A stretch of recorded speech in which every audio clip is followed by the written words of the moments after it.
tes. Yang mana yang di yang lihat itu?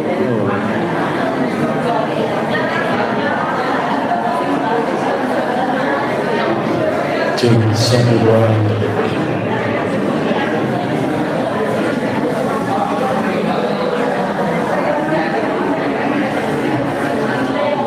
Baik, Bapak Ibu, kita tunggu sesaat.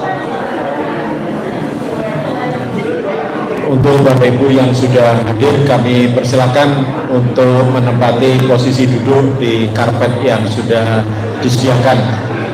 Insya Allah sebentar lagi kegiatan kajian Majelis Taklim Ika Semanca akan kita mulai.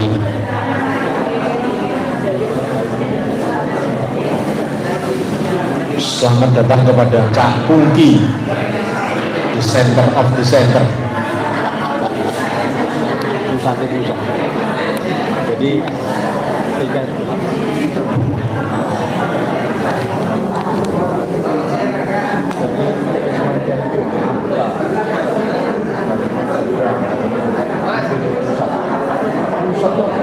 pusat.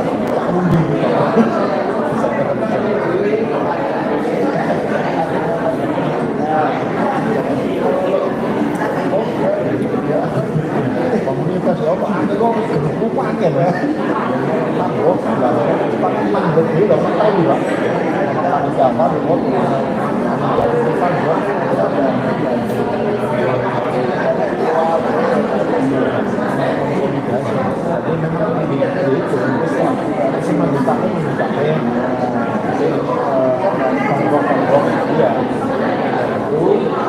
Minimal jadi peserta gitu ya.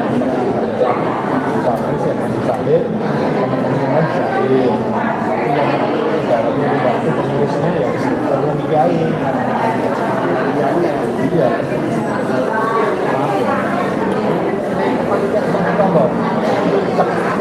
Siap bos, misalnya kita pertama saya juga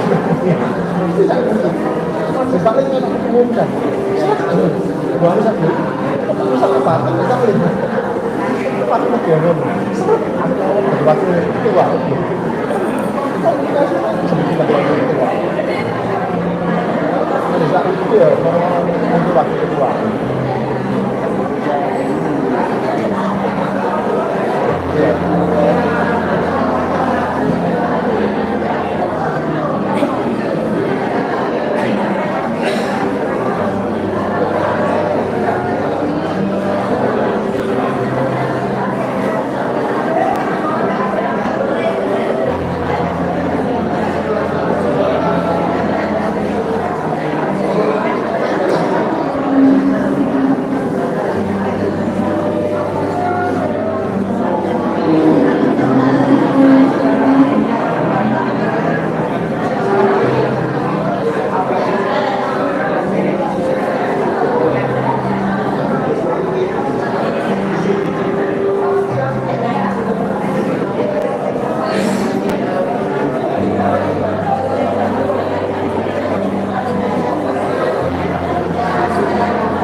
Siap.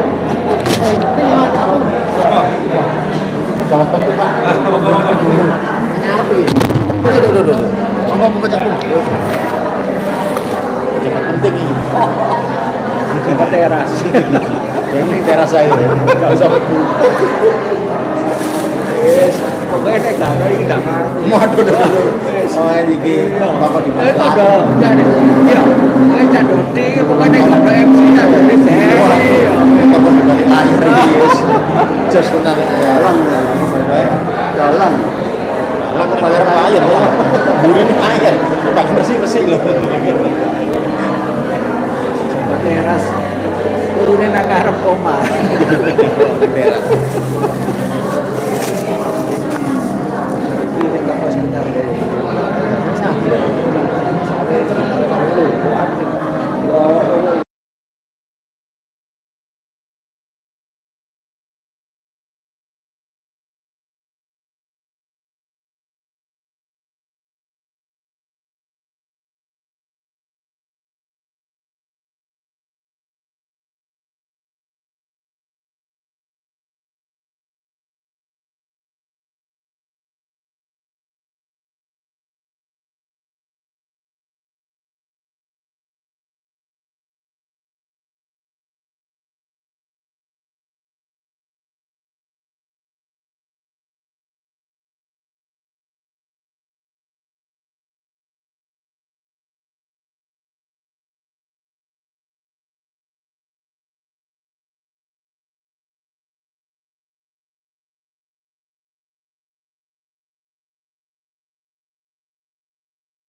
Baik Bapak Ibu yang kami hormati, alhamdulillah insya Allah Ustadz sudah hadir dan juga untuk presentasi juga sudah dipersiapkan. Iya, kami undang Bapak Ibu yang sudah hadir di ruangan untuk bisa duduk ya.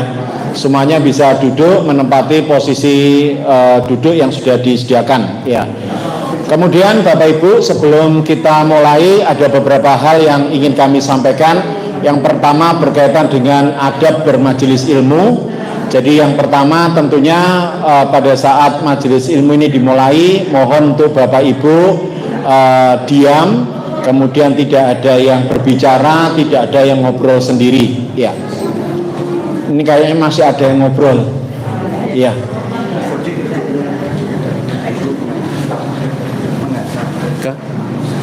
Oh baik ya.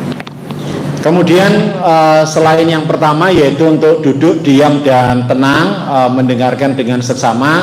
Yang kedua mungkin posisi duduk ya, ada baiknya jika memungkinkan untuk bisa menghadap ke depan ya, ke Ustadz ya. Tapi ini juga banyak yang ahli senden kayaknya ya. Makanya posisi duduk senden ini cepat laku Ustadz ya. Tiket kami kalau yang kursi duduk itu cepat laku ya. Baik ya, dioptimalkan untuk bisa menghadap ke depan semua ya. Kemudian mungkin menyiapkan alat tulis dan catatan sehingga nanti jika ada yang penting bisa dicatat ya. Bapak Ibu, kita upayakan mulai awal sampai dengan akhir nanti tetap tenang agar Ustadz menyampaikan materinya dengan maksimal dan kita bisa menerima dengan baik ya. Untuk kegiatan kita mulai saat ini pukul 10 dan nanti insya Allah jam 11.30 ya, insya Allah Ustaz ya, 11.30 selesainya sehingga tepat nanti masuk ke jam sholat duhur ya. Kemudian nanti akan ada kajian yang disampaikan oleh Ustadz kita, Ustadz Syarif Baswedan. Kemudian nanti ada kesempatan untuk bertanya jawab ya, kami persilakan. Juga nanti ada door prize Ustadz, ada hadiah yang sudah disiapkan. Nanti mungkin barangkali Ustadz juga bisa menyampaikan pertanyaan ya. Dari hadiahnya disediakan oleh Bu Dudun dari Elatatur Travel ya. Sudah siap nggih Bapak Ibu nggih? Kayaknya sudah menanti-nanti dari tadi. Baik, kita mulai. Bismillahirrahmanirrahim. Assalamualaikum warahmatullahi wabarakatuh. Alhamdulillah wassalatu wassalam ala rasulillah wa ala alihi wa sahbihi ajmain ya. Bapak Ibu yang saya hormati, kita awali dengan memanjatkan syukur kehadirat Allah Subhanahu wa taala. Hari ini kita masih diberikan umur, diberikan kesehatan dan juga waktu dan kesempatan sehingga bisa hadir bersama dalam kegiatan Majelis Taklim IKA Semanca Komda Surabaya. Untuk kesempatan kali ini kita mengangkat tema tentang bahagia di usia senja. Usia tua apa usia senja? Ya, bahagia di usia senja atau di usia tua. Ya, topik ini penting bagi kita Bapak Ibu sehingga kita bisa mempersiapkan kehidupan kita. Kalau istilahnya sering kita mengejar atau mencari bagaimana hidup enak ya. Nah, kemudian yang tidak kalah penting adalah bagaimana kemudian nanti kematian kita juga kematian yang enak atau husnul khotimah ya. Baik, menginjau untuk acara yang pertama akan ada sambutan dari Ketua Majelis Taklim IKA Semanca Komda Surabaya yang akan disampaikan oleh Ibu Anis. Kepada beliau kami persilakan.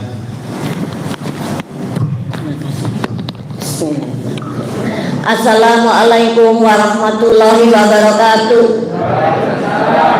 Neng dan Cak alumni SMA 5 yang saya banggakan dan yang dirahmati Allah, diberi kesehatan iman Islam dan tawaduk dalam agama.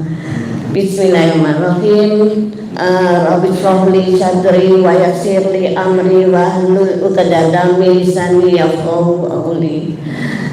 Alhamdulillahilladzi tabimu sholihat yang kami cintai semua alumni SMA 5 dan yang saya hormati Ustadz Syarif Baswedan, kami mohon untuk menyampaikan materi yang telah disiapkan. Untuk yang hadir jangan kapok dalam majelis taklim, insya Allah bulan depan kami masih ada, dan sohibul baiknya masih Parahita Lab yang saya banggakan. Terima kasih sekali kita diberi tempat, dan base camp kita adalah di Parahita lantai 4 Jalan Dharma Wangsa 66. Insya Allah bulan depan Ustadz Dr. Agus Ali Fauzi, spesialis paliatif, alumni kita, alumni tahun 82, ya gurunya kan rodok pikun misalnya. Ya alhamdulillah, mari kita nikmati tausiah yang disampaikan oleh Al-Ustadz Syarif Baswedan. Wassalamualaikum warahmatullahi wabarakatuh.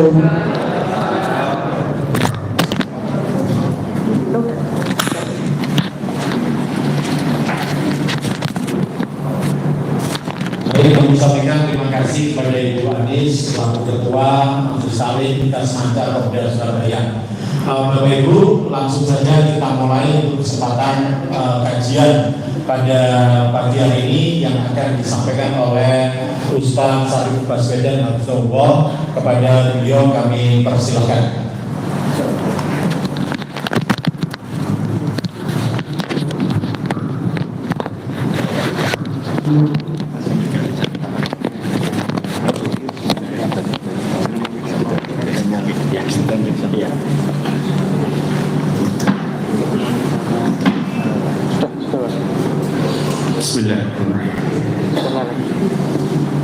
Assalamualaikum warahmatullahi wabarakatuh.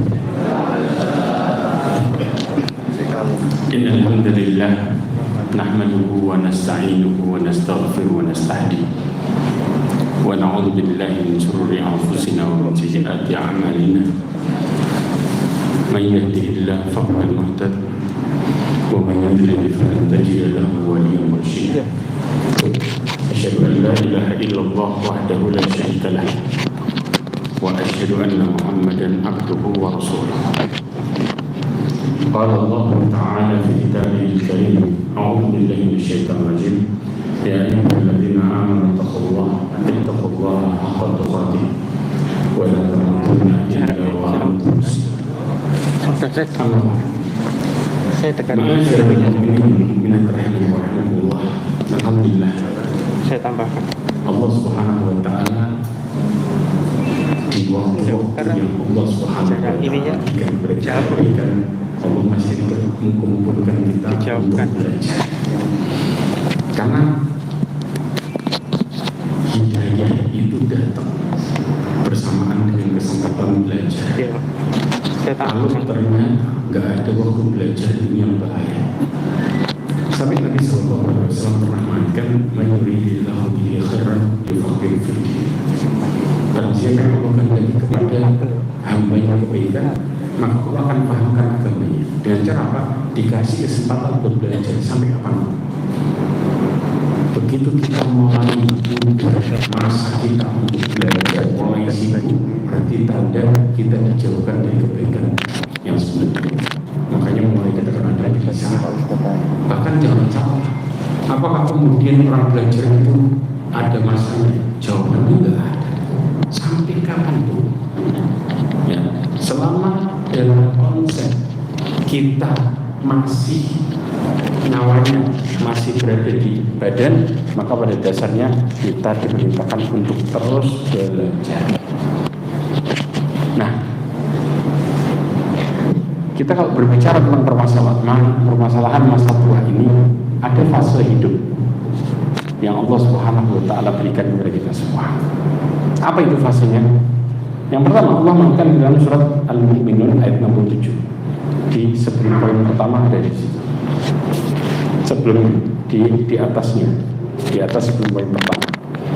dikatakan huwallazi khalaqakum min turabin thumma min nutfatin thumma min 'alaqah thumma yukhrijukum tifla.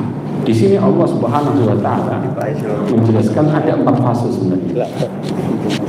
Sebelum Allah Subhanahu wa taala jadikan seseorang itu anak kecil, di mana Allah menjadikan engkau dari tanah. Tanah ini adalah proses pertamanya Nabi Adam, satu-satunya. Baru kemudian generasinya tepat setelah Nabi Adam dilahirkan dari setetes mani. Setelahnya Allah jadikan segumpal darah sampai engkau dilahirkan jadi anak kecil. 1. Kemudian Allah Subhanahu wa taala yang kedua membiarkanmu thumma litablugha asyuddakum. Kemudian Allah membiarkan kita jadi orang yang namanya dewasa. Ini kuat-kuatnya. Usia paling kuat adalah di tengah. Begitu masuk yang ketiga ini, thumma litakunu syuyukha. Kita dibiarkan sampai jadi tua. Tapi Allah mengatakan wa minkum may yatawaffa min qabl. Ada di antara kalian yang Allah ambil nyawanya sebelum masuk tua. Jelas? Nah itu dia. Ya. Maka disinilah fase-fase kehidupan. Pertanyaannya sekarang, ya, masuk ke fase tua. Kapan orang dimulai dikatakan tua? Ada 2. Ada 2. Yang pertama Allah mengatakan tsumma litakunu syuyukha. Kemudian kalian diberikan menjadi tua. Imam Qurtubi mengatakan masa tua itu masuk di umur 40 tahun. Begitu kita menginjak 40 tahun, maka secara sepakat dimulailah masa tua kita.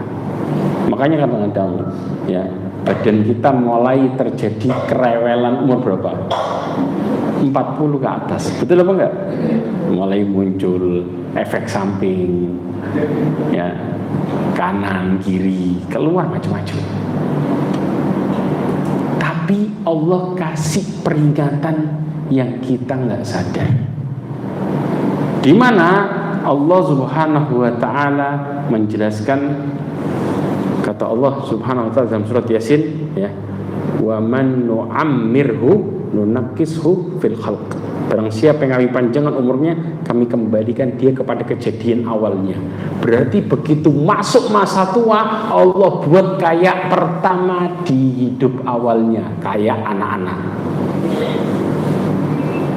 Jadi semakin tua, semakin seperti apa? Anak-anak. Ini Allah sudah jelasin sebenarnya sudah kondisi ini. Tapi ada peringatan yang kedua, yaitu apa? Yaitu Allah Subhanahu wa ta'ala memberikan kepada kita peringatan yang disebut dengan uban. Ya. Yang disebut dengan apa? Uban. Berarti kapan muncul uban? Setelah 40 atau bisa sebelum 40? Maka orang yang dapat uban bahkan di umur muda itu tanda-tanda ajalnya nggak jauh-jauh, apalagi yang sudah tua. Jelas ini yang banyak nggak disadari sama orang. Subhanallah, Allah kasih peringatan semua itu. Nah, oke, kita bicara masuk masa tua. Apa yang harus dilakukan? Dari mulai umur berapa? 40. Berarti rata-rata di sini sudah apa maksudnya? Tua semua.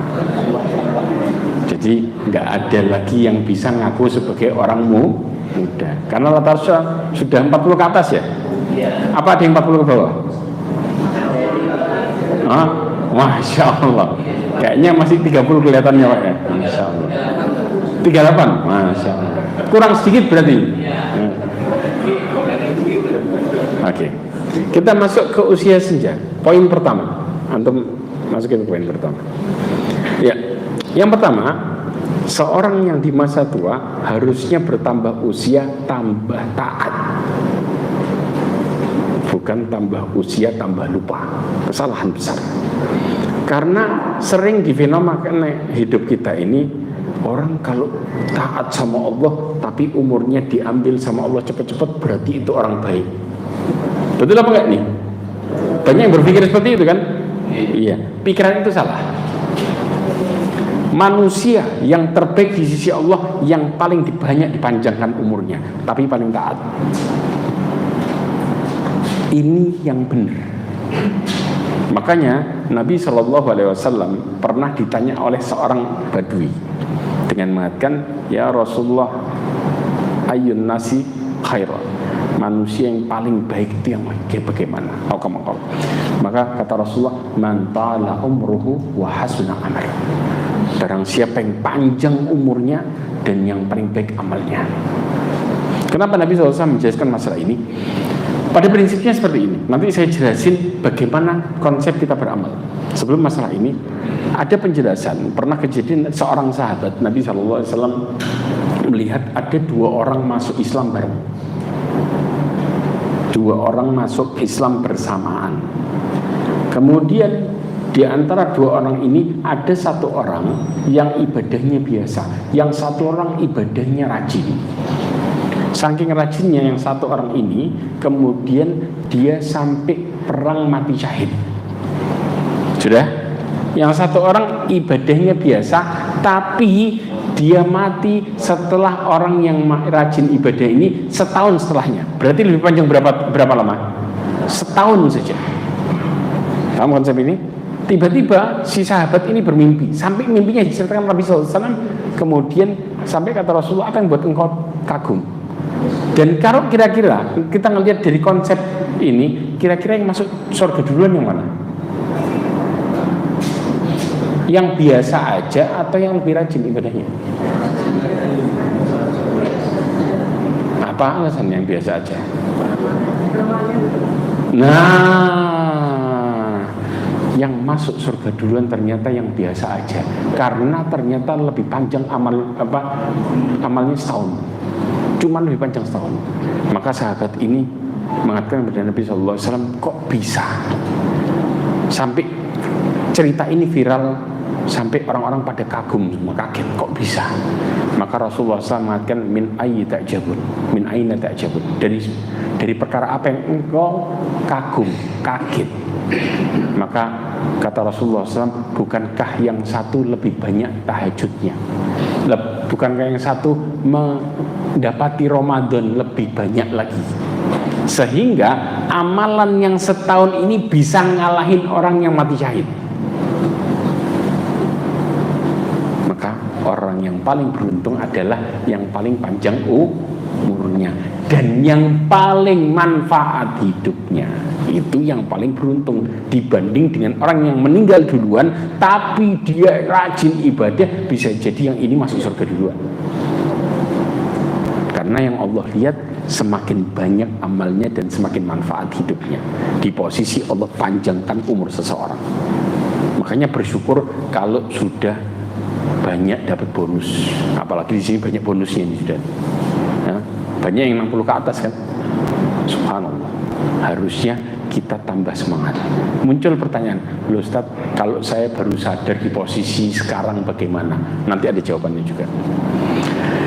Yang kedua, dalam konsep beramal, tepat di yang sebelahnya perkataannya Imam Malik. Coba digeser.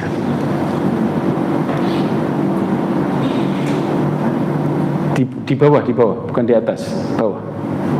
Persis, berhenti. Di sini. Perhatikan Imam Malik. Sebelumnya Imam Malik ini punya teman yang namanya Abdullah Al-Umari. Abdullah Al-Umari ini orang yang sangat rajin ibadah, tapi ibadahnya personal. Jelas. Sedangkan Imam Malik ini punya kebiasaan suka ngajar di Masjid Nabawi. Kemudian kata Abdullah Al-Umari, engkau jangan pernah duduk ngajar terus, sekali-sekali engkau beribadah pribadi. Ya, maka kemudian Imam Malik menjawab dengan jawaban ini. Dikatakan, innallaha azza wa jal qasamal a'mal kama qasamal arzaq. Allah itu bagi amalan ke setiap hambanya kayak bagi rizki. Pertanyaannya, setiap orang itu dikasih rizkinya sama beda-beda. Dikasih rizkinya di bidang yang sama atau di bidang yang beda-beda? Persis. Maka setiap orang dalam beramal Allah mudahin beda-beda. Ada yang senang puasa, ada yang senang tahajud, ada yang senang baca Quran, masing-masing sesuai dengan yang dimudahin sama Allah. Jadi kalau kita berpikir dalam hidup saya harus raih semuanya, jawabannya mustahil. Gak mungkin. Makanya kadang-kadang kalau kita berpikir, wah saya kok nggak bisa yang ini banyak ya, saya cuma bisa kok yang dimudahin yang ini. Allah kasih kemudahan masing-masing. Makanya dikatakan ya, farubba rajulun fatahalahu fis-shalah wa lam yuftah lahu fis-shaum. Ada orang yang Allah mudahin di sholat tapi nggak digampangin dalam masalah puasa. Betul nggak? Puasanya cuma bisa Ramadan tok dia. Masalah puasa yang lain mungkin dia nggak bisa ngelakuin. Tapi begitu sholat macem-macem dia lakuin. Tahajud iya, duha iya, witir iya, nggak ada yang lewat. Begitu ngobrol sama temennya lain lagi. Ya, ada lagi wa akhar fatahalahu fis sadaqah. Yang lain lagi dibukain dalam urusan sedekah. Karena apa? Allah kasih keluasan harta, gampang sedekah. Senang dia sedekah. Tapi walam yuftah lahu fis shaum, tapi nggak dibukain dalam masalah puasa. Orang rajin sedekah tapi puasanya cuma Ramadan tok, belum tentu yang lainnya bisa. Kemudian juga wal akhar fatahalahu fis jihad. Ada yang dimudahkan dalam urusan berjuang di jalan Allah. Tapi walam yuftah lahu fis shalah, enggak digampangin dalam urusan salat. Maksudnya di sini amalan sunnahnya saya bilang. Kalau wajibnya semua harus ngelakuin sama. Ya. Kemudian wan nashr ilmu wa ta'limihi min afdhal a'mal bir. Sedangkan nuntut ilmu dan mengajarkannya merupakan perkara yang paling utama dalam ketaatan kepada Allah. Nah, di akhir lanjutin lagi poinnya, di akhir aku telah ridho terhadap apa yang Allah mudahkan bagiku, kata Imam Malik. Ya, tapi aku meyakini bahwa apa yang engkau dimudahkan kepadamu, ya, terkadang tidak menganggap bahwa amalku lebih rendah daripada apa yang engkau lakukan. Pada prinsipnya di sini masing-masing dengan apa yang Allah mudahkan, maka kita wajib ridho terhadap apa yang Allah mudahkan. Intinya di situ. Jelas. Jadi apa yang Allah mudahkan bagi kita sekarang dalam amalan sunnah, tekuni. Jelas. Ini yang membuat kita jadi mudah dan menjadi baik di masa tua. Dengan syarat wajibnya rata. Nggak bisa wajib kemudian kita kompromi kayak ini, enggak. Karena wajib ini Allah mudahin dengan kemudahan yang luar biasa besarnya. Jelas. Yang kedua, misal masuk kepada poin yang kedua, orang di masa tua dia bisa lupa kalau dia tua ketika masih ambisius dua hal. Ini yang membuat orang ngelupain tuanya. Ini yang bahaya. Rasulullah mengatakan qalbun syekh syabun ala hubitnain. Dua hal ini penyakit perusak masa tua. Kata Rasulullah, seseorang badannya tua tapi jiwanya masih ngerasa muda selama cinta dua hal, hubbul aisy wal mal, cinta hidup sama cinta harta. Begitu orang merasa saya masih kepingin hidup panjang, begitu diomongin, Pak umur berapa? 50. Enggak, 20 tahun. Enggak terima dia disebut tua. Betul apa enggak? Ngerasa enggak, saya masih sehat kok. Jangan salah, jangan, badan boleh tua tapi jiwa saya masih 25 tahun. La haula wala quwata illa billah. Banyak enggak ini? Banyak banget. Makanya bahkan kalau diceritain temennya, ini obat buat awet muda, berapapun dibeli, diminum, yang penting awet muda, padahal usianya sudah senja. Nggak peduli. Terus orang masih cinta harta, ini yang buat kita lupa mati. Selama orang masih ambisius dengan harta, maka mereka akan terus dihantui rasa takut kalau mati gimana. Bahkan kalau temennya tanya, kira-kira besok kalau kita mati gimana ya, jawaban yang aneh muncul. Apa itu? Jangan, saya ini masih belum punya rumah, masih belum punya mobil. Pertanyaannya, kalau mati gimana? Jawabannya malah bekal hidup. Nyambung nggak kira-kira? nggak nyambung. Ini yang berbahaya. Kalau mati, kalau orang jawab jangan, saya masih belum banyak beramal soleh, nyambung masih sesuai kondisinya. Tapi kalau orang ditanya kalau mati bagaimana, tapi dia jawabnya bakal hidup, ini yang berbahaya. Seakan-akan bahwa dia itu nggak bakal mau mati, kepingin hidup terus. Sampai ada sebuah kisah nyata. Ini beneran, di Ka'bah ada seseorang doa kenceng dan terus minta yang sama, yaitu apa? Ya Allah panjangkan umurku, ya Allah panjangkan umurku. Saking kencengnya sampai sebelahnya mau doa khusyuk keganggu. Akhirnya apa? Ini beneran, bantuin sebelahnya dalam doa. Saking sudah jengkel, ya Allah kasih sebelah saya umur 200 tahun. Kaget dia. Enggak, jangan panjang-panjang katanya. Mau sepanjang apa kita hidup coba? Giliran didoain 200 tahun jangan panjang-panjang. Karena dia berpikir begitu masuk sudah 90, 80 sudah payout, sisanya di atas kasur. Mau ngapain? Manfaat gak? Enggak. Ini loh kita hidup. Makanya disebutkan oleh Imam Hasan Al-Basri dengan mengatakan, ya Ibnu Adam, innaka anta ayyam. Wahai anak Adam, engkau itu seperti kumpulan hari. Diri kita ini kayak kumpulan hari. Fa idza dhahaba yaumun dhahaba ba'duka. Kalau satu hari lewat berarti sebagian dirimu hilang. Berarti kalau selama ini hari-hari lewat gak manfaat, kita hilang, lama-lama harinya selesai, hilang total kita. Kemana? Dikubur. Prinsip itu yang harus nyadarin banyak hal dalam kehidupan ini, bahwa pada dasarnya kita ini sedang melewati kumpulan hari yang hilang satu-satu, kayak badan kita ikut hilang. Betul apa enggak? Iya. Makanya ketika kematian datang itu kayak orang dibangunin dari tidur dengan mengatakan, bangun, tanggung jawab amalmu selama ini. Loh, maka kemudian dia mengatakan, ya Allah, tunda kematianku, gak bisa. Maka sebelum terjadi ini kita harus sadar dari awal. Ini prinsipnya ya, jangan sampai kemudian akhirnya kita sadar justru pas kematian datang. Makanya jangan rusak masa tua kita dengan masih ambisius sama harta dan masih ambisius sama masa hidup yang seharusnya ini sudah bukan waktunya kita lagi. Bahkan orang yang terbaik, Rasulullah ngomong, kalau bicara cerdas-cerdasan, ditanya Rasulullah oleh seorang sahabat, ya Nabi, ya Rasulullah, ayyul mu'minin al-aqyas. Wahai Rasulullah, mukmin mana yang paling cerdas? Apakah kemudian mereka yang paling pintar dalam menghafal hadisnya? Enggak. Atau yang paling banyak hafalan Qur'annya? Enggak. Rasulullah mengatakan orang yang paling cerdas adalah orang yang paling banyak ingat mati.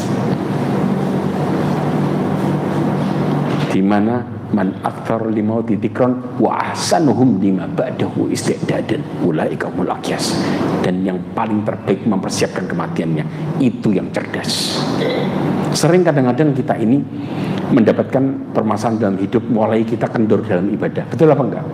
Mulai kemudian curhat sama teman dengan mengatakan, gimana ya biar semangat ibadah. Kita kalau ditanya kayak gitu jawabannya apa kira-kira?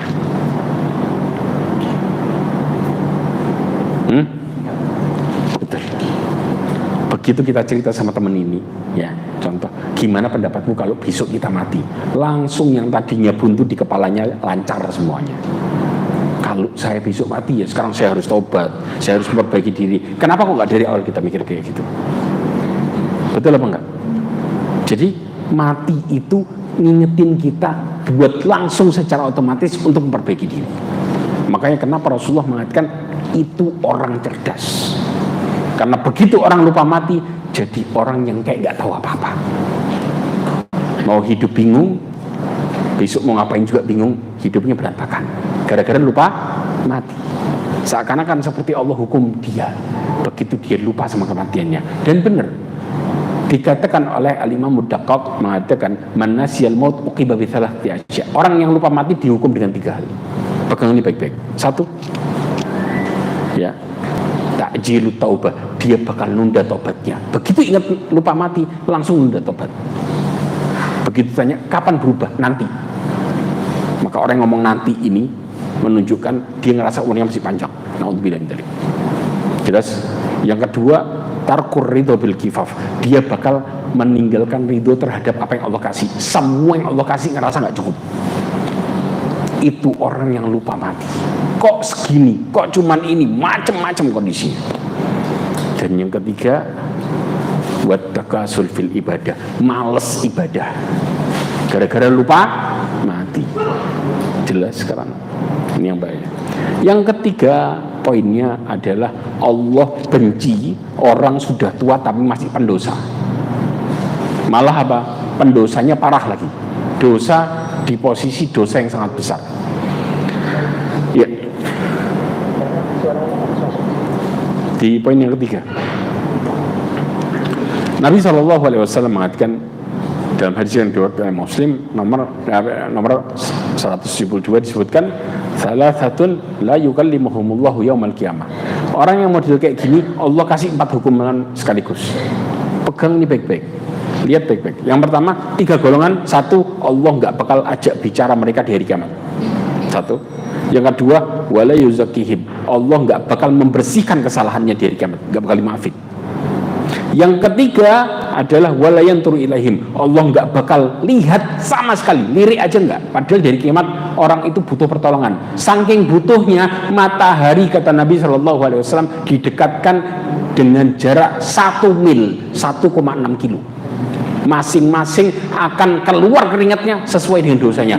Keringatnya nggak berhenti, dijemur 50.000 tahun. Ya bayang, bukan sedikit. 50.000 tahun dijemur sama Allah dalam kondisi berdiri selama itu. Dalam posisi ini Allah nggak lirik orang yang model kayak gini. Dan yang keempat, mereka mendapatkan adab yang pedih. 4 ancaman langsung bagi 3 pelaku dosa. Yang pertama adalah orang tua. Orang yang sudah tua, syekhun zani, orang sudah tua tapi masih jadi orang pezina. Pertanyaannya secara kalau kita berpikir, orang tua itu punya kemampuan seperti anak muda nggak? Atau berkurang jauh? Berkurang jauh, lemah sudahan, tapi masih pengen zina. Orang tua itu syahwatnya masih tinggi atau masih sudah down? Sudah down, tapi masih urusan kayak gini. Ini menunjukkan berarti mentalnya rusak, hancur. Makanya kenapa berbeda kondisinya kalau anak muda kena gini. Allah masih bisa mudah maafin dengan gampang. Tapi kalau sudah tua, berpikirnya kepingin melakukan dosa besar, maka ini yang rusak parah. Di mana Allah murkanya nggak tanggung-tanggung. 4 langsung diancam ke mereka. Yang kedua adalah malikun kadzab. Ya, yaitu pemimpin, penguasa tapi suka bohong. Dia sudah berkuasa tapi bohongin kanan kiri. Ya, dan yang terakhir orang miskin tapi sombong. Yang dibuat sombong apa? Gak ada. Padahal dia miskin tapi sombong lagi. Kalau kaya sombong masih wajar karena dia merasa punya sesuatu. Ini miskin sombong. Bingung kita mau yang dipakai buat sombong apa? Jadi rusak semua nih 3 hal ini. Nah, yang kita fokuskan adalah orang yang tua. Syekh Muhammad bin Shalih Al-Utsaimin ngasih penjelasannya di bawahnya. Ya, bahwa orang yang usianya semakin tua harusnya semakin memperbanyak amal soleh. Walaupun para remaja juga sama sebenarnya, tapi manusia itu dia tahu kalau yang sudah tua sudah pasti ajalnya semakin dekat daripada yang anak muda masih belum paham, masih belum tahu. Kayaknya hidup saya masih panjang, kayaknya. Tapi orang yang tua sudah kesepakatan, betul apa enggak? Sepakat sudah pendek. Istilahnya seperti itu. Tapi masih berpikir tentang dosa besar, maka ini sudah menjadi perusak mental berat. Ini yang berbahaya. Makanya jauhi dosa-dosa yang menghancurkan kita, terutama di masa tua. Karena apa? Sudah jelas ajalnya sudah dekat banget. Ini yang dimaksud. Yang kelima, banyak menuntut ilmu. Kadang-kadang yang jadi permasalahan, yang keempat, coba masukin 4. Sudah? Coba yang keempat, poinnya naikin, terus naikin keempat. Sudah? Sering orang mengatakan, Ustaz, saya masih awam. Dengerin hadis ini baik-baik. Rasulullah mengatakan dalam hadis Imam Bukhari, a'darallahu ila mri'in akhara ajalahu hatta balagha 60 sanah. Allah tidak menerima alasan lagi bagi seseorang yang Allah tundanya sampai umur 60 tahun. Gak ada maaf buat mereka mengatakan saya masih awam, gak diterima sama Allah. Karena sudah dikasih kesempatan sampai 60 tahun. Begitu kita masih nggak tahu aturan Islam, maka Allah hukum tanpa ada toleransi sama sekali. Kebayang nggak?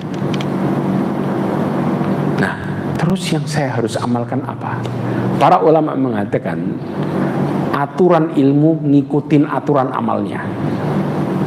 Kalau ternyata amalnya wajib, maka belajarnya juga wajib. Berarti yang wajib kita pelajari yang mana? Semua amalan wajib harus kita pelajari semuanya. Sholat 5 waktu wajib gak?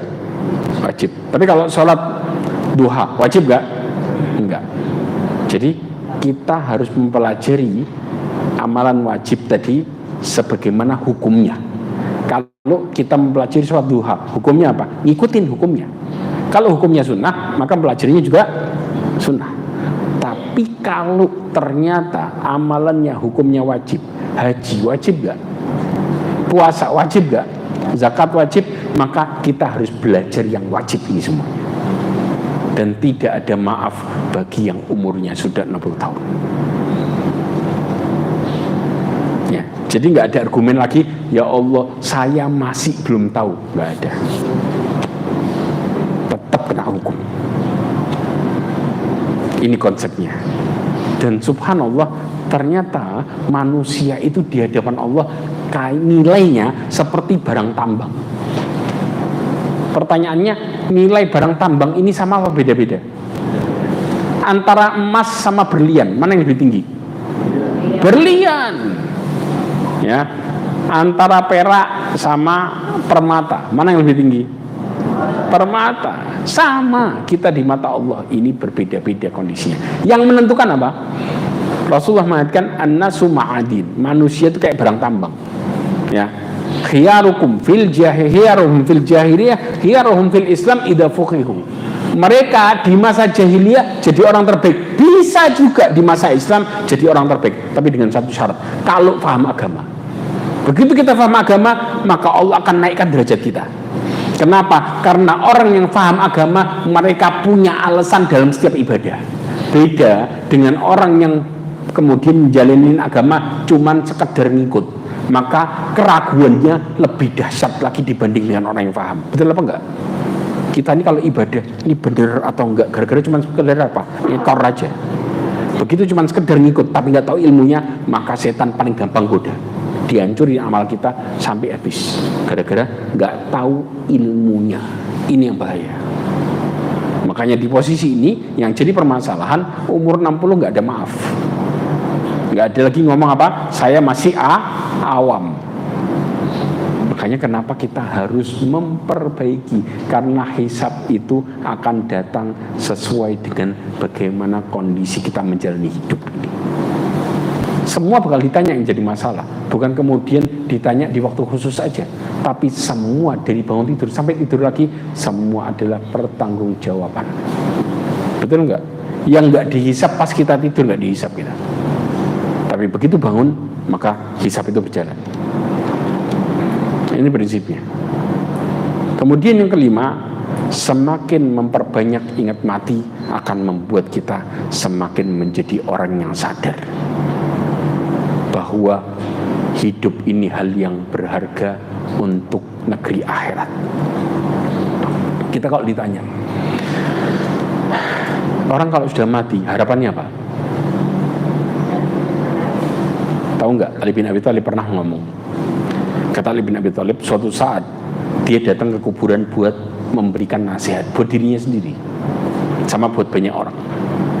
Dia mengatakan ketika sampai ke kuburan, dia mengatakan, ya ahli kubur, akhbiruna ankum au nukhbirukum. Wahai penghuni kubur, kabarkan tentang kondisi kalian sekarang, atau kami yang mengabarkan tentang kalian. Kira-kira yang di dalam kubur jawab gak? Ya enggak. Kalau yang jawab, orang pada ketakutan. Enggak jawab tentunya mereka. Tapi kata Ali bin Abi Thalib, al-ammal khabaru man kana qablana. Kabar orang-orang sebelum kami yang sudah dikubur ini, tahu nggak kondisi bagaimana yang kalian tinggali? Al-malik qad iktasama, harta kalian udah dibagi-bagi. Wa zaujah qad tazawwajna, istri kalian udah nikah lagi. Lupa sama kalian. Dulu waktu meninggal nangis-nangis, begitu nikah lagi, silahkan meninggal, saya tak lanjut hidup. Betul apa enggak? Makanya orang yang sering ngomong sama suami istri mengatakan, kita ini cintaku selamanya gombal, cintaku sehidup semati gombal. Begitu suaminya meninggal duluan, kata istrinya, silahkan meninggal, aku lanjut hidup. Betul apa enggak? Iya. Enggak mungkin istrinya ikut masuk ke kuburan, mustahil. Katanya sehidup semati. Kenyataannya yang satu mati, yang satu lanjut hidup. Namanya bukan sehidup semati. Ini yang orang nggak sadar. Mereka tertipu dengan kondisi kehidupan dunia. Begitu orang masuk kuburan, dia cuma sendirian. Keluarga yang dia bela nih, maka keluarga itu bakal ngelupain dia. Suka nggak suka, mau nggak mau. Dan yang lebih dahsyat lagi, ternyata begitu kita jadi mayat, kita dilupakan pertama kali satu hal. Ada yang tahu? Apa yang dilupakan oleh seseorang kepada orang yang sudah mati, padahal jenazahnya masih di depan mata? Yang dilupain apa dulu? Apa? Siapa tadi jawab? Nama? Betul. Berubah namanya Pak Ahmad, berubah jadi jenazah. Pak Ahmadnya hilang. Jenazah sudah dimandiin belum? Bahkan yang ngomong keluarganya, namanya udah lupa. Ini realita yang selama ini. Kita kadang-kadang berpikir, nanti kalau saya meninggal keluarga saya ingat saya. Siapa bilang? Belum tentu. Enggak, mereka katanya janji doain. Iya teorinya, prakteknya belum tentu. Karena yang memberikan hidayah orang buat doain orang lain cuma siapa? Allah Azza wa Jalla. Kita mau dijanjiin, terkadang banyak kenyataan yang meleset. Nanti kalau saya meninggal, saya tinggalin keluarga saya harta, keluarga saya bakal bahagia. Belum tentu. Berapa banyak anak sama ibunya berantem gara-gara warisan? Bahagia enggak? Enggak. Makanya jangan berpikir sesuai ekspektasi kita sendiri, tapi kita melupakan Allah sebagai pemberi keputusan. Gak mungkin hidup kita bisa berjalan sesuai dengan apa yang menjadi angan-angan kita, karena semua yang memutuskan adalah Allah Azza wa Jalla. Ini loh, belajar dari hal seperti ini. Makanya banyak ingat mati. Persiapkan buat diri kita sendiri, dan jangan pernah merasa bahwa keluarga kita bakal ingat. Belum tentu. Persiapkan buat kita. Ada sebuah kejadian nyata di mana di Saudi, kejadian ada seorang yang begitu pelit luar biasa, tapi kaya raya. Dia punya restoran, punya hotel, usahanya macam-macam, nggak tanggung-tanggung, uangnya ratusan M orang ini. Dan subhanallah, tahu meninggalnya gimana? Meninggalnya diurusin oleh dinas sosial. Tidak ada satupun orang yang datang ke jenazahnya. Gara-gara apa? Selama hidupnya dia untuk berbagi sama orang nggak mau. Bahkan orang ini nggak mau nikah. Gara-gara apa? Nanti istri saya ikut campur harta saya. nanti anak saya, kalau saya punya anak, nanti harta saya ikut ngatur harta saya nggak mau. Dan subhanallah, ini orang ditakdirkan ibu bapaknya meninggal duluan dan dia nggak punya saudara dekat, satu-satunya anak. Pas sudah kondisinya.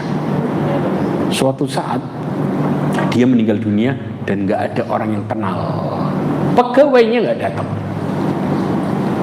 Ini bos padahal, kebayang nggak? Padahal bagi kita, orang kalau kaya nanti meninggal banyak yang layak. Siapa bilang? Belum tentu. Dalam posisi seperti ini, akhirnya pemerintah kebingungan nyari ahli warisnya siapa. Karena di Saudi kalau orang meninggal, maka kemudian langsung diputuskan untuk siapa yang berhak untuk mendapatkan warisan. Dikasih semua tuh harta sama ahli warisnya. Akhirnya ketemu sama 3 orang sepupu jauh. Dalam kondisi 3-3-nya miskin semua. Dipanggil ke mahkamah, 3 orang ini datang berjejer. Kemudian ditanya, kalian tahu nggak kenapa kalian dipanggil ke sini? Kemudian 3 orang ini senggol-senggolan. Salah kita apa? Nggak tahu. Lah kok engkau dipanggil? Nggak tahu salahnya apa. Dipikir ada kasus. Kalian tahu nggak dipanggil? Nggak. Ketakutan semua 3 orang ini. Kenapa kok kita dipanggil ke pengadilan? Subhanallah, kalian tahu Fulan bin Fulan? Itu langsung serempak 3 orang ini. Kami tahu itu sepupu kita, tapi nggak pernah datang ke kita. Kebayang nggak? Akhirnya sesungguhnya dia meninggalkan harta, kalian masing-masing dapat harta. Taruhlah masing-masing 100M, 100M, 100M. Kata dia, alhamdulillah. Ini orang miskin dapat MM-an. Ini real nih. Subhanallah, dari kondisi itu tahu nggak apa yang terjadi? Maka mereka sudah senang nih, lihat-lihatan sambil senyum. Yang awalnya tadi wajahnya kusut. Sudah, kemudian akhirnya hakim, sebelum kalian pergi, boleh nggak aku kasih saran? Bagaimana kalau masing-masing dari kalian keluar uang 1M, 1M, 1M buat bangun masjid buat si Fulan yang ninggalin harta kepada kalian? Yang pertama ngomong, jangan saya hakim, saya ini punya banyak utang. Ada orang miskin utangnya 1M, paling berapa juta? Saya mau bayar utang katanya. Oh, ini bahasa ngeles. Yang kedua, kalau engkau, jangan saya sudah lama miskin, saya kepengen menikmati hidup. Ya udah. Yang ketiga, ngomongnya jujur banget. Wahai hakim, sesungguhnya Fulan selama hidupnya dia pelit. Dia nggak pernah mau mengeluarkan uang untuk dirinya. Bagaimana kami bisa mengeluarkan uang buat dia? Padahal itu uang dapat dikasih. Makanya bagi yang berpikir mengatakan nanti keluarga saya bakal ingat saya, ingat ini baik-baik, belum tentu. Berarti yang harus mempersiapkan siapa? Diri kita sendiri. Ini pelajarannya. Makanya semakin banyak ingat mati, biar kita nggak malas ibadah. Karena orang yang tercerdas adalah orang yang banyak ingat mati. Nah, kemudian Allah Subhanahu wa taala mengatakan laqad khalaqnal insana fi ahsani taqwim dalam surat At-Tin ayat 4 sampai 6. Tsumma radadnahu asfala safilin. Sesungguhnya kami telah menciptakan manusia dengan sebaik-baik bentuk. Kemudian kami kembalikan dia ke tempat serendah-rendahnya. Kecuali orang yang beriman. Illal ladzina amanu. Tahu nggak artinya orang yang beriman di sini? Orang yang beriman yang nggak Allah rendahin serendah-rendahnya. Disebutkan oleh Imam Qutaibah bahwa arti ini tafsiran. Saya kasih tafsirannya di bawahnya. Coba naikin tafsirannya. Nah, kecuali orang yang beriman di waktu muda, ketika masih semangat. Kenapa? Orang yang di waktu muda ini dia lebih unggul daripada di waktu tua. Dan subhanallah, jangan pernah remehkan orang yang dikasih musibah sakit sama Allah. Nabi SAW menjelaskan bagaimana kalau orang itu diuji sakit di atas kasur lagi. Kebayang? Kata Rasulullah SAW di dalam hadisnya. Hadis ini diriwayatkan oleh Imam Ahmad. Innal abda idza kana ala tariqatin hasanatin minal ibadah. Ini yang dimaksud tentang mengenai masalah ini. Sesungguhnya seorang hamba apabila punya kebiasaan baik dari ibadah. Orang yang paling gampang bangun kebiasaan baik dari ibadah, orang tua apa orang muda? Tua. Tua apa muda? Yang paling gampang. Paling gampang. Gampang secara fisik saya bilang. Muda. Orang muda itu mau tahajud mau apa bisa semua. Betul apa enggak? Nah, begitu dia bangun dari mudanya, kebiasaan amal soleh begitu masuk di masa dia nggak mampu gara-gara sakit, maka catatan amalnya nggak berubah sedikit pun, sama sekali. Kata Rasulullah, ketika orang punya kebiasaan baik dari ibadah, thumma maridho, kemudian tiba-tiba sakit, sampai kebiasaannya nggak bisa dilakuin gara-gara sakit. Qila limalakin muwakkal bihi, dikatakan kepada malaikat yang diutus buat nyatat amalnya dia. Apa kata Allah? Uktub mithla amalihi idza kana taliqan. Tulis amal kebiasaan hambaku di waktu sehat. Pada waktu dia sehat, dia biasa tahajud jam segitu, tulis sehari ini sedang tahajud. Langsung diterima sama Allah. Sampai kapan? Hatta utliqahu au akfitahu ilayya. Sampai aku sehatkan dia atau aku cabut nyawanya. Maka jangan remehkan orang yang di atas kasur dalam posisi koma. Ketika dia punya kebiasaan waktu sehat, semua amal sehatnya diterima sebagaimana dihitung pas dia sakit. Dia sakit gak bisa baca Quran, tapi pahala baca Qurannya jalan terus. Dia sakit gak bisa tahajud, tapi pahala tahajudnya jalan terus, dengan syarat dia punya kebiasaan. Maka sekarang bangun kebiasaan itu. Kalau kita mau terus diterima sama Allah pas diuji sakit. Orang kadang-kadang berpikir, ya Allah, gimana ya orang koma di atas kasur sholatnya? Jangan salah, dia dicatat sholatnya dan diterima secara jelas. Lebih jelas daripada kita yang sehat dalam kondisi ngerjain amal. Kadang-kadang kalau nggak ikhlas ditolak, kalau ikhlas diterima. Betul apa enggak? Tapi kalau mereka yang di atas kasur diterima terus sama Allah Azza wa Jalla. Karena yang ngasih ujian sakit siapa? Allah. Ini buktinya. Makanya bangun kebiasaan baik kita kepada Allah, maka Allah akan terus buat pahalanya mengalir pas kena ujian. Ya. Kemudian yang keenam, yang keberapa? Keenam apa tujuh? 6 ya. Kalau kita mulai malas ibadah, contoh mau bangun subuh, ya Allah badan kok nggak enak semua ya.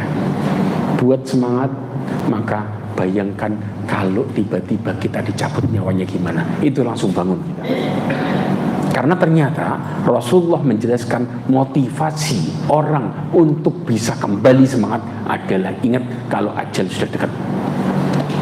Paling gampang tipsnya, hadisnya Rasulullah mengatakan dalam hadis ada ilami udkurul mauta fis salati, ingat mati di salatmu. Fa innar rajula idza dzakarul mauta fis salatihi fahriyun ayyuhsina salatah. Karena kalau seorang ingat mati di salatnya, maka dia akan memperbagus salatnya. Wa salli salatan la yadhunnu annahu ayyusalliya salatan ghairaha. Dan salatlah seakan-akan engkau meyakini habis ini enggak salat lagi gimana. Kira-kira kalau kita ngerasa itu salat yang terakhir, kita masih bisa berpikir yang lainnya atau fokus? Jelas fokusnya. Tapi kalau kita kemudian masih berpikir yang lainnya, seakan-akan hidup kita masih panjang. Tapi begitu orang sadar bakal mati, langsung serius. Dan di akhir perkataan, lihat baik-baik apa kata Nabi SAW. Di akhirnya, iyyaka wa kullu amrin yu'tada minhu. Hati-hati terhadap perkara yang engkau minta ampun sama Allah, di ujungnya nggak diampuni kalau sudah dicabut. Yang engkau minta, ya Allah, aku meminta maaf, nggak ada lagi. Yang engkau bakal sesali di akhirnya, Allah nggak kasih. Karena penyesalan itu harusnya di depan, tapi nggak banyak orang yang bisa ngelakuin. Orang selalu penyesalan di belakang. Bermanfaat nggak? Penyesalan di belakang tidak akan pernah mendatangkan manfaat sama sekali. Makanya kita harus sadar bahwa tidak ada ralat setelah mati. Karena kalau kemudian orang ditanya, maka semua kepingin minta diralat. Betul apa enggak? Makanya Ali bin Abi Thalib ketika datangin kuburan istri sudah nikah, kemudian ditanya sama Ali bin Abi Thalib, wallahi kata Ali bin Abi Thalib, kalau orang yang di kuburan bisa ngomong, laisa zadan khairum minat taqwa, di dalam kuburan ini tidak ada bekal yang terbaik kecuali takwa sama Allah. Kalau seandainya dulu aku cari bekal takwa sebanyak-banyaknya, aku gak bakal nyesel masuk kuburan. Karena semua orang bakal menyesal. Kenapa dulu kok gak lebih baik? Berarti hidup sekarang kita adalah harapan orang yang sudah mati. Orang mati itu berpikir, ya Allah, kasih saya hidup sehari saja. Bakal tidur gak mereka? Enggak. Semua amal yang dia bisa mendatangkan kebaikan yang banyak, mereka lakuin semuanya. Ini prinsipnya. Kalau orang sudah mati ditanya, kepingin sehari saja hidup, nggak panjang-panjang. Makanya kenapa Allah mengatakan, kata mereka, bagi orang yang mati, aku akan bersedekah. Kenapa kok amalan sedekah? Karena ternyata amalan sedekah ini sepele tapi pahalanya gede. Itu yang diharapin setiap orang yang sudah mati. Prinsipnya kepingin beramal dengan ridho Allah Azza wa Jalla dengan pahala yang besar, paham? Tapi amalnya sedikit, jadi mereka bisa ngelakuin amalan sebanyak-banyaknya dengan pahala yang jauh lebih besar daripada yang dia lakukan. Dan yang terakhir adalah perbanyak zikir dan istighfar dalam hidup ini. Kita kalau berbicara surat An-Nasr, ya, di ayat yang ketiga, pernah di awal makalah tadi, di paling atas sebenarnya saya jelasin tentang permasalahan kenapa ayat ini turun. Suatu saat Umar bin Khattab mendatengin Abdullah bin Abbas. Abdullah bin Abbas ini sahabat junior banget. Saking juniornya, sampai-sampai pada waktu Rasulullah meninggal, Abdullah bin Abbas itu masih umur 10 tahun. Kebayang nggak? Kemudian ketika para sahabat senior kumpul, waktu itu yang mimpin Umar bin Khattab, didatengin Abdullah bin Abbas. Tahu kata para sahabat apa? Ya Amirul Mukminin, kalau yang seperti ini di rumah kita banyak. Kenapa anak-anak kok kemudian datang ke kita? Kata Umar bin Khattab nunjukin ilmunya Abdullah bin Abbas. Abdullah bin Abbas waktu itu para sahabat yang lain ditanya, kalian tahu nggak kenapa surat An-Nasr turun? Masing-masing dengan jawabannya. Dengan mengatakan, oh ayat itu turun tanda bahwa Allah akan memberikan kemenangan kaum muslimin. Masing-masing dengan jawabannya. Abdullah bin Abbas mengatakan berbeda dari jawaban mereka semua. Yaitu apa? Ayat itu turun tanda ajar Rasulullah sudah dekat. Kaget mereka. Benar memang jawabannya di yang terakhir. Di poin yang ketujuh coba. Di poin yang ketujuh, di yang terakhir sekali. Nah, ini ayatnya. Fasabbih bihamdi rabbika wastaghfir innahu kana tawwaba. Allah memerintahkan Rasulullah, habiskan sisa hidupmu dengan banyak bertasbih dan istighfar. Karena apa? Apa hubungannya dibukakan kota Mekah sama istighfar? Nggak ada kan? Makanya Allah menyuruh tanda ketika kota Mekah sudah dibukakan, manusia berbondong-bondong sudah masuk Islam, berarti tanda Rasulullah sudah mau meninggal dunia. Makanya Allah menyuruh Nabi SAW untuk menghabiskan sisa hidupnya dengan memperbanyak tasbih sama istighfar. Kalau mau menjadi orang yang ditutup dengan kebaikan, berarti orang yang paling banyak minta ampun sama Allah, mereka lah yang punya peluang besar buat husnul khotimah. Sebagaimana ini yang terjadi. Bayangin, setiap ibadah Allah nyuruh kita nutup dengan apa? Minta ampun. Karena menunjukkan ibadah kita banyak kurangnya. Bahkan Rasulullah berdakwah 23 tahun, ujungnya disuruh apa? Istighfar. Ini prinsipnya sebenarnya. Dan tahu nggak, kapan kita disuruh minta ampun sama Allah Azza wa Jalla? Bukan sekedar pas salah toh, dan bukan sekedar habis ibadah, tapi ada poin yang ketiga yang kita nggak sadar. Apa ya? Ada yang bisa jawab?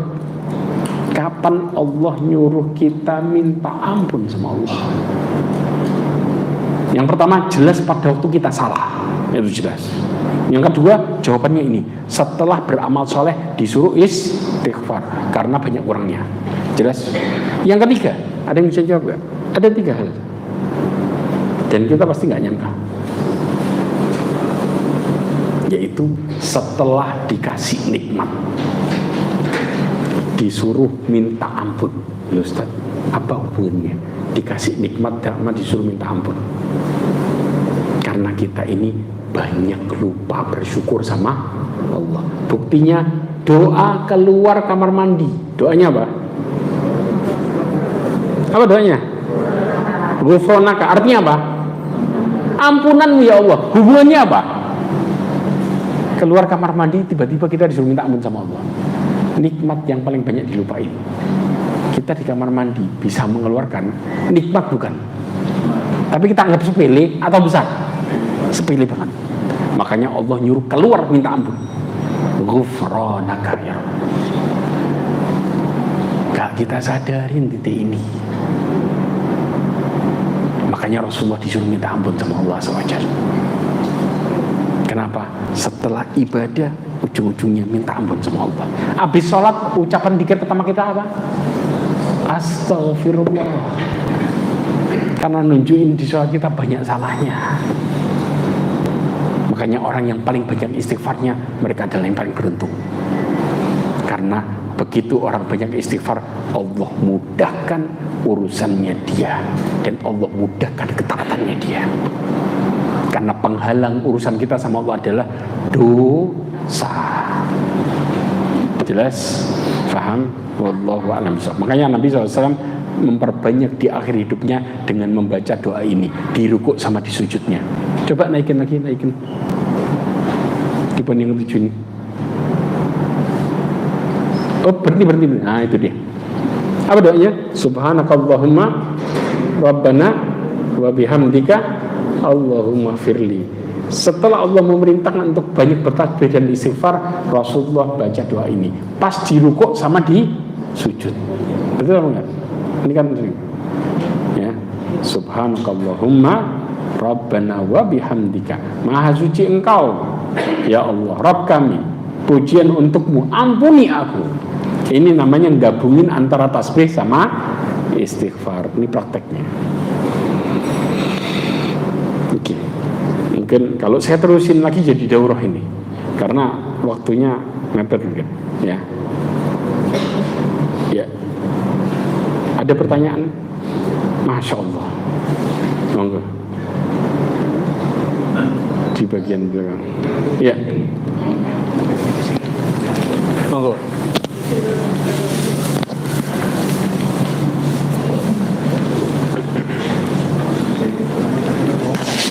Oh iya. Ini buat yang tanya apa buat saya? Assalamualaikum warahmatullahi wabarakatuh. Oke. Alhamdulillah Ustaz Sani Warisdan, semoga diberikan umur yang barokah, Amin. sehat walafiat, Amin. serta saudara-saudaraku baik yang senior maupun junior. Ustaz, mohon izin saya akan bertanya, apakah benar untuk sholat tahajud kan sunnah Ustaz ya? Iya. Itu tanpa terputus sampai 40 kali itu kita dapat hidayah. Mohon arahan. Terima kasih Ustaz. Assalamualaikum warahmatullahi wabarakatuh. Saya alumni 80, Pak Joko mantan guru. Terima kasih. Masya Allah. Barakallahu fikum. Mudah-mudahan diberikan umur manfaat. Amin. Ya, apakah benar sekali ketika kita tahajud selama 40 lain hari, maka kemudian kita bakal dapat hidayah. Jawabannya ada di Nabi SAW yang menjelaskan, yaitu yang dimaksud di hadis yang sahih, karena ada hadis yang dhaif, yaitu barang siapa sholat selama 40 waktu bersama imam. Orang sebutnya apa? Sholat arba'in. Pernah dengar ini? Ya. Dan mengikuti takbiratul ihram, maka dia akan terbebas dari neraka dan dari kemunafikan. Dan ternyata hadis ini adalah hadis yang sangat lemah.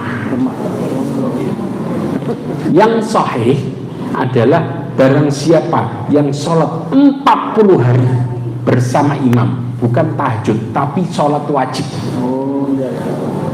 40 hari bersama imam mendapati takbiratul ihram pertama. Jadi nggak lewat takbiratul ihram pertama, berarti dia sholat tepat waktu berjamaah selama 40 hari, maka dia akan dibebaskan dari neraka dan dari kemunafikan. Ini hadis yang sahih. Jelas, makanya sering orang mengatakan umroh arba'in biar dapat 2. Hadisnya sangat lemah karena ada perawi yang bermasalah banget sampai pendusta tingkatannya. Perawi ini berdusta, makanya ditinggalin hadisnya sama para ulama. Sekarang iya, wallahu a'lam. Ya, silakan.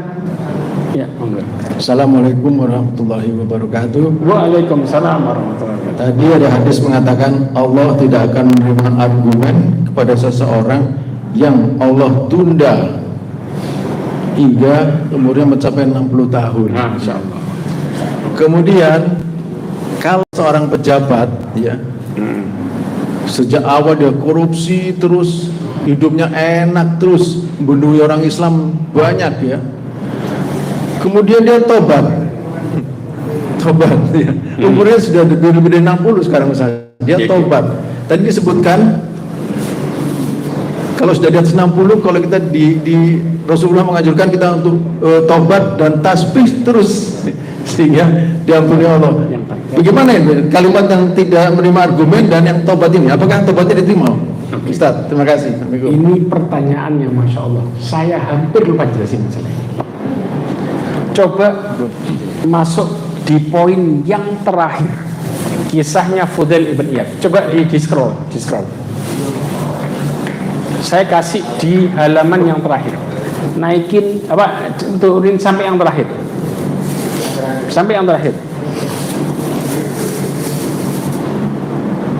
Oh, terus scroll terus. Nah, ini keluar. Terus bola terus atas lagi. Nah, betul. Ini lanjutin terus atas lagi dikit. Terus turunkan lagi. Ya. Nah, yang tadi ada 60 tahun tadi dikisahkan persis, berhenti. Sip. Perhatikan ini baik-baik. Fudail ibn Iyad adalah seorang tabi'in. Pertanyaan tadi subhanallah, jazakumullah khair. Makasih banyak. Ini pertanyaan yang sangat luar biasa. Ya. Kata Fudail ibn Iyad pernah ketemu sama orang yang usia 60 tahun. Kata Fudail ibn Iyad apa? Berapa usiamu sekarang? 60 tahun. Kemudian berarti engkau selama 60 tahun berjalan menuju kepada Tuhan. Sebentar lagi engkau akan sampai kepada tujuan. Artinya apa?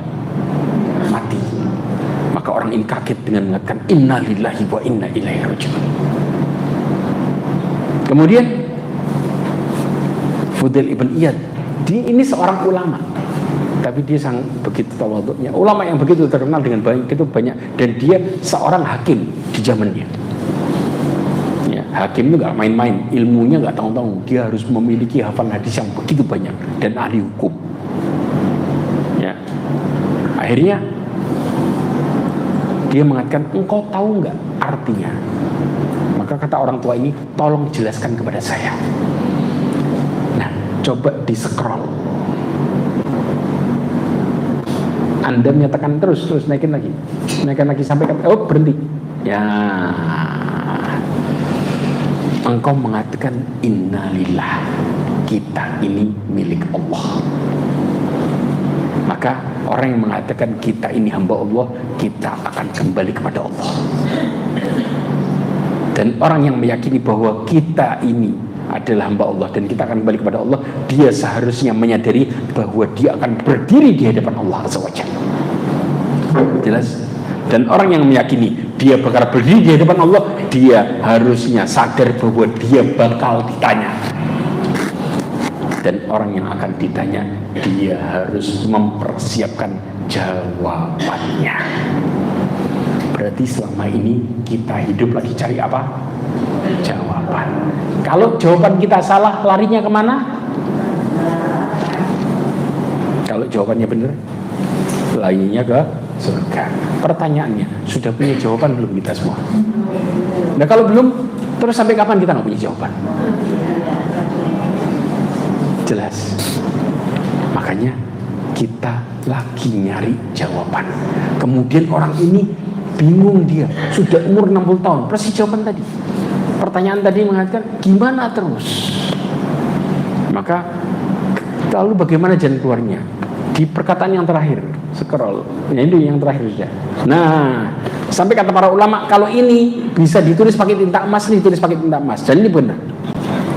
Dikatakan caranya adalah tuhsin fi ma baqiya yughfar laka ma madha wa ma baqiya. Perbaiki sisa hidupmu, maka engkau akan diampuni dosamu yang dulu dan yang sisa. Dengan syarat perbaiki sisanya. Allah bisa maafin yang dulu kalau sisanya benar.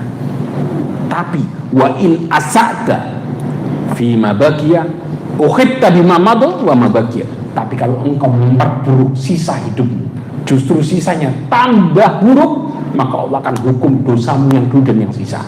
Dihabisin persis sama Allah, gara-gara sisanya dihancurin. Makanya Rasulullah mengatakan innamal a'malu bil khawatim. Amalan kita akumulasinya tergantung penutupnya. Kalau tutupnya benar, Allah buat semua benar. Begitu tutupnya buruk, Allah habisin semua jadi buruk. Karena pandangan Allah kepada hambanya, ini hamba baik atau buruk adalah bagaimana penutupnya. Jelas? Paham sekarang? Jadi nggak ada kata terlambat.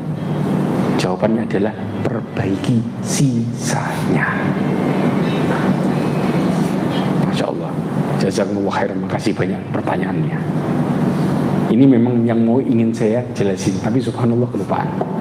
Makanya diingetin sama pertanyaan. Ya. Ada lagi pertanyaannya? Tadi sudah dapat ini? Sudah, Masya Allah. Jazakumullah khairan. Ya, ada Assalamualaikum warahmatullahi wabarakatuh, Ustaz. Waalaikumsalam warahmatullahi wabarakatuh. Saya mungkin di luar tema materi ini. Ya. Bertanya sehubungan dengan sholat rawatib yang 12 rakaat. Sholat sunnah ini rawatib apakah bisa digabungkan dengan sholat sunnah-sunnah yang lain? Seperti sholat sunnah ba'diyah wudhu dan sholat sunnah atahiyatul masjid. Kalau digabung itu dengan dua niat tapi satu kali sholat, boleh. Atau dengan hubungan sholat rawatib yang berhubungan dengan sholat fardu, apakah itu boleh digabung dengan sholat sunnah yang tahiyatul masjid atau sholat sunnah yang ba'diyah wudhu? Terima kasih Ustadz, itu yang kami belum jelas karena ada beberapa ulama yang mengatakan boleh sholat rawatib dengan sholat sunnah ba'diyah wudhu, tapi ada juga yang mengatakan tidak boleh. Mohon penjelasannya Ustadz. Ya. Terima kasih. Wassalamualaikum warahmatullahi wabarakatuh. Waalaikumsalam warahmatullahi wabarakatuh. Ma'asyiral muslimin rahimani wa rahimakumullah. Perhatikan baik-baik dalam masalah amalan sunnah. Khusus amalan sunnah boleh niatnya digabungkan. Khusus amalan sunnah, bukan sekedar sholat, tapi semua.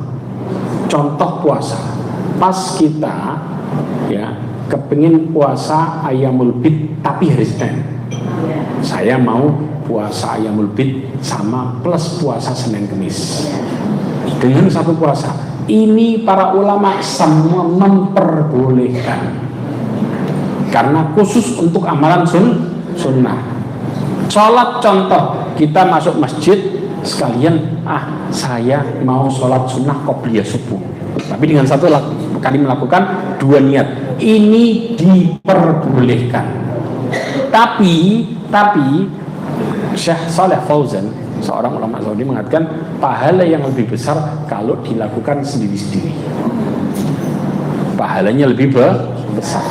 Bukan berarti kemudian ada larangan, tapi kalau digabungkan dia mendapatkan dua-duanya. Tapi dilakukan sendiri-sendiri lebih besar lagi.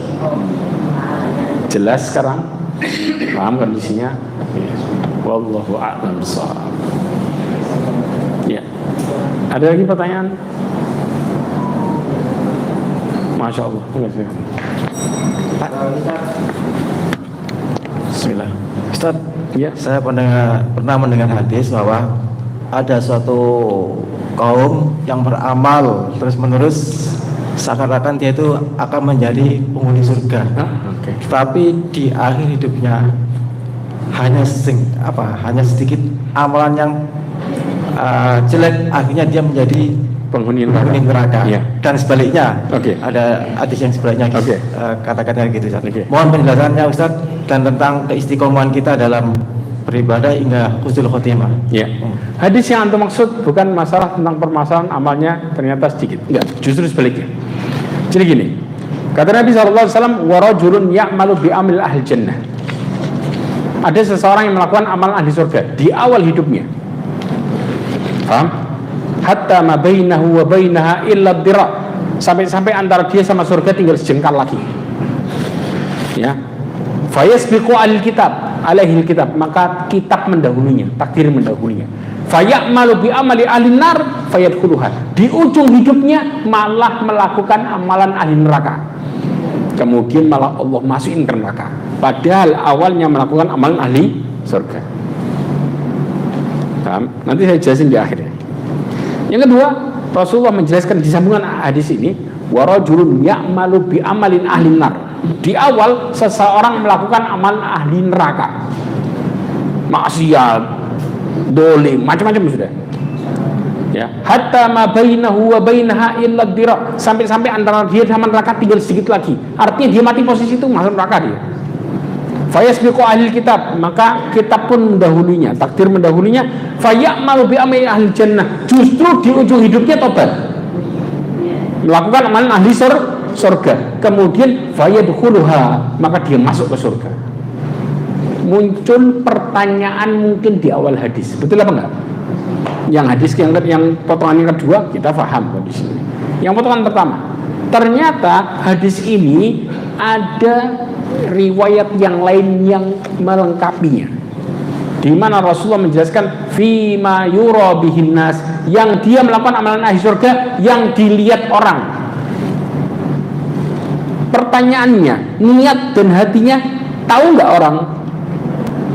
Tidak sama sekali. Ibnu Rajab Al-Hambali menjelaskan bahwa orang ini ternyata punya penyakit hati yang selama ini amalnya cuman kedok tok. Apa itu? Tapi kecil masihan, ujub, riya. Jadi dia beramalnya cuma di depan orang tok. Paham?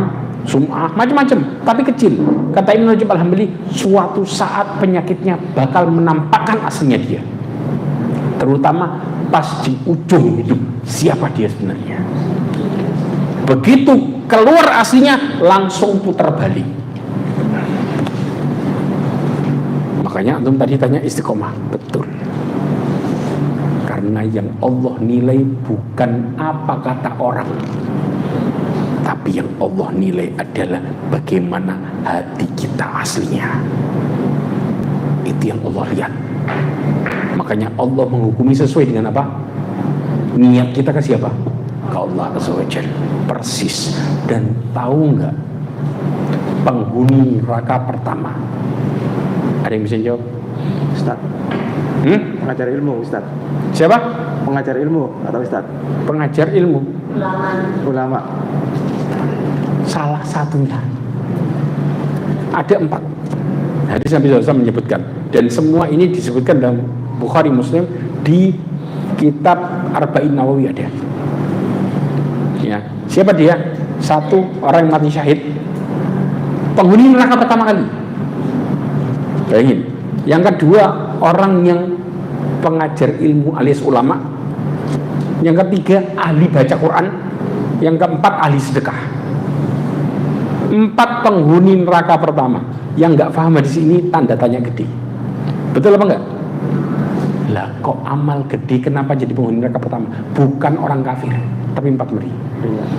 Kenapa? Mereka Allah paling benci sama orang yang model kayak gini. Disebutkan oleh Nabi SAW, inna awwalun nasi yuhasabu bihi yaumal qiyamah rajulun ustusyhida. Orang yang pertama kali dihisab sama Allah di hari kiamat dan dimasukkan ke neraka adalah orang yang mati syahid. Apa yang terjadi? Fa'utiya bihi ni'amahu fa'arrafahu fa'arrafaha. Didatangkan nikmatnya selama hidupnya. Kemudian Allah tanya, engkau kenal nggak nikmat itu? Saya kenal. Kemudian Allah tanya, fama amilta fiha, apa yang kau lakukan dengan nikmat selama hidupmu? Kata dia, qataltu fika hatta ustusyhitu. Aku membunuh di jalanmu sampai aku mati syahid. Allah ngomong, bohong. Kadzabta, bohong engkau. Qatalta liyuqal huwa jari. Engkau membunuh untuk dikatakan pemberani, hero. Faqad qil, engkau sudah mendapatkan sebagaimana yang kau inginkan. Dia dikenal pemberani. Kemudian apa? Thumma umira fasuhiba ala wajhi thumma ulqiya finnar. Diperintahkan buat nyeret orang ini dengan wajahnya, ditelungkupin wajahnya, digerus, kemudian dilempar ke neraka. Plung. Yang kedua statusnya sama. Begitu dia ditanya, buat apa hidupmu? Dia mengatakan, aku mempelajari agama dan aku mengajarkannya. Kata Allah, bohong, engkau mempelajari agama buat dikatakan ulama. Yang ahli baca Quran untuk dikatakan sebagai ahli baca Quran. Yang suka sedekah untuk dikatakan dermawan. 4-4-nya begitu dicemplungin ke neraka, maka neraka baru dinyalakan. Kebayang nggak? Baru dinyalain. Berarti bahan bakar pertamanya siapa? 4 jenis orang ini. Gara-gara satu hal, niatnya bukan karena Allah. Tipis gak ini? Sangat tipis. Tapi Allah paling benci manusia kayak gini, sehingga masuk daftar pertama penghuni neraka. Makanya istiqomah itu adalah dimulai dari istiqomah hati kita. Amal itu ngikutin hati.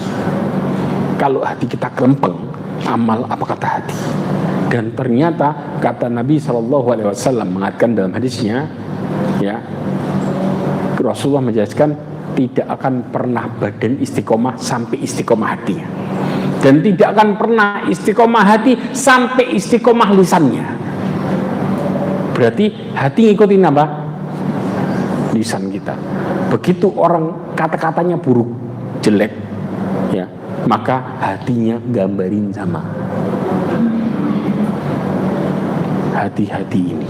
Sampai Rasulullah mengatakan, ada seorang sahabat mengatakan perkataan ini. Kata sahabat, ketika pagi hari, maka badannya mengatakan, semuanya ngomong, bertakwalah engkau wahai lisan.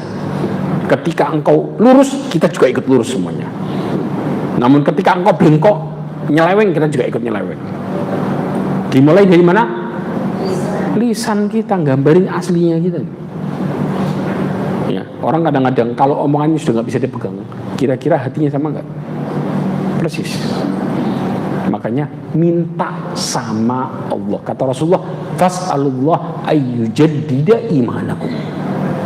Dalam hadis yang disahkan oleh Imam Al-Albani disebutkan, mintalah kepada Allah untuk selalu memperbaharui iman kita, baru kita bisa lempeng istiqomah. Karena seseorang itu nggak akan pernah bisa lurus di satu kondisi, mustahil. Orang itu naik turun. Tapi kalau kita nggak minta sama Allah, jawabannya nggak mungkin kita lurus. Tidak ada satu orang pun bisa beramal soleh dengan dirinya sendiri. Gak mungkin. Kecuali Allah kasih petunjuk. Jelas? Berarti sumber istiqomah datang dari mana? Dari Allah Azza wa Jalla. Paham di sini? Masya Allah. Ini pertanyaan yang bagus. Jazakumullah khairan wa barakallahu fikum. Makanya kenapa Rasulullah memperbanyak doanya apa? Ya muqallibal qulub, tsabit qalbi ala dini. Banyakin baca doa itu biar hati kita nggak cepat belok kejauhan. Kita ini pasti belok, tapi biar beloknya nggak parah, baca doa itu balik lagi. Terus seperti ini, karena istiqomah ini anugerah, bukan usaha pribadi. Jelas? Oke. Ada lagi pertanyaan? Kalau kita baca penyebab istiqomah banyak sebenarnya, cuman waktunya nggak cukup. Saya jelasin secara global aja. Ya. Ada lagi? Ya. Terakhir. Oh,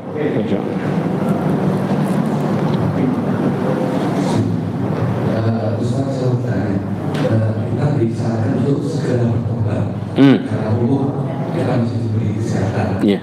Tapi ada suatu pendapat bahwa nasib kita sudah ditentukan oleh Allah melalui Lauhul Mahfuz. Apakah kita memang harus berubah atau kita memasukkan diri kita kepada jalan yang ditetapkan oleh Allah? Oke. Ini namanya bicara takdir. Bicara takdir ini banyak syubhatnya, banyak rancu, banyak orang. Saya nggak perlu jawab syubhatnya, ya. Saya lurusin satu hal aja. Perhatikan baik-baik. Seseorang memang sudah ditakdirkan sama Allah Azza wa Jalla. Tapi pada dasarnya setiap manusia Allah kasih pilihan. Hidupnya nggak dipaksa, jangan salah. Tapi Allah tahu dia mau milih yang mana. Faham? Saking maha taunya Allah. Tapi jangan akal kita coba-coba ke situ, karena akal kita terbatas. Paham? Karena kalau coba-coba ke situ rancu hidup kita.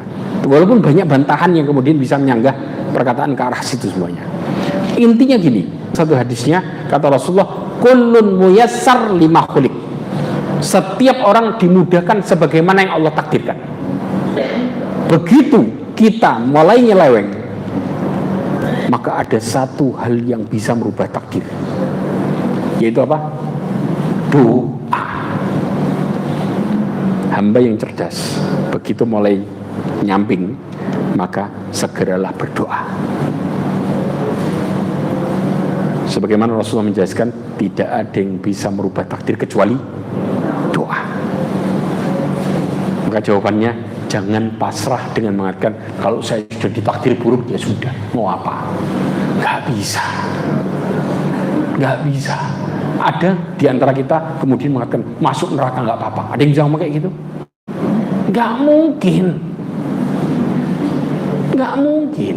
Maka pada prinsipnya ketika kita merasakan bahwa kita mulai jauh dari Allah, hidup kita mulai gak bahagia, maka banyakin istighfar.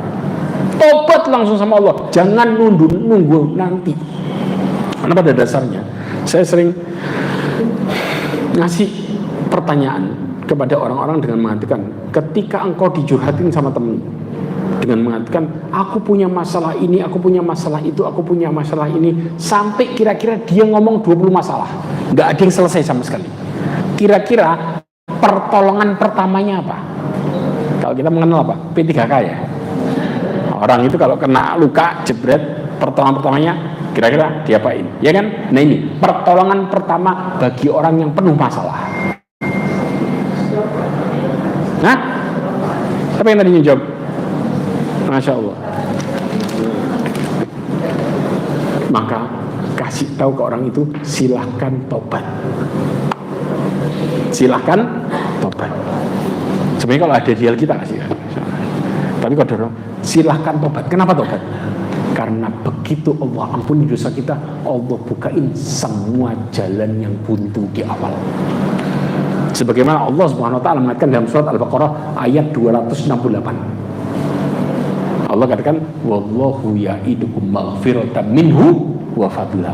Allah mempersiapkan buat kalian ampunan dan keutamaan. Kenapa Allah kok nggak ngomong keutamaan baru ampunan? Karena untuk mendapatkan keutamaan butuh ampunan dulu, baru solusi dapat. Jelas di sini, ya. Dan bagi orang yang merasa amalnya sudah benar, periksa 3 hal ini. Setiap orang yang diterima sama Allah amalnya, pasti Allah kasih 3. Kalau enggak, jangan ngaku amal kita udah benar. Dikatakan oleh Imam Qayyim Al-Jauzi, annahu la budda yuthibal amil ala amali fid dunya. Orang itu pasti dikasih balasan sama Allah di dunia dalam amalnya. 1, min halawatin yajiduha fi qalbihi. Catat ini baik-baik. Dari kebahagiaan dan ketenangan yang dia dapetin di hatinya. Orang kalau benar amalnya, Allah buat dia bahagia.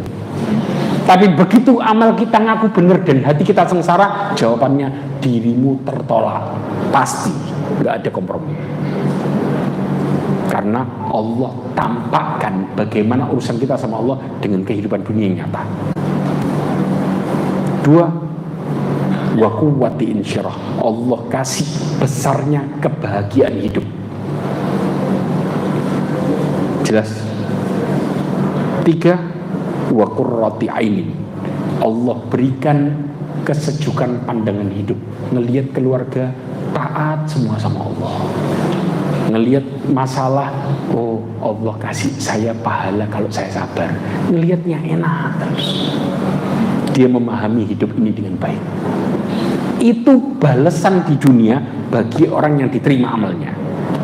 Jelas?